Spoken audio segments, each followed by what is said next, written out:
about 10 days after 9/11, I went through the Pentagon and I saw Secretary Rumsfeld and Deputy Secretary Wolfowitz. I went downstairs just to say hello to some of the people on the Joint Staff who used to work for me, and one of the generals called me and he said, "Sir, you got to come in. You got to come in and talk to me a second." I said, "Well, you're too busy." He said, "No." He says, "We've made the decision. We're going to war with Iraq."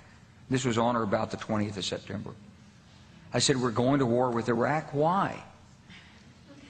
He said, "I don't know." He said, "I guess they don't know what else to do." So I said, "Well, did they find some information connecting Saddam to Al-Qaeda?" He said, No. He says, "There's nothing new that way. They've just made the decision to go to war with Iraq." He said, "I guess it's like we don't know what to do about terrorists, but we've got a good military and we can take down governments." And he said, "I guess if the only tool you have is a hammer, every problem has to look like a nail." So I came back to see him a few weeks later, and by that time we were bombing in Afghanistan. I said, "Are we still going to war with Iraq?" And he said, "Oh, it's worse than that."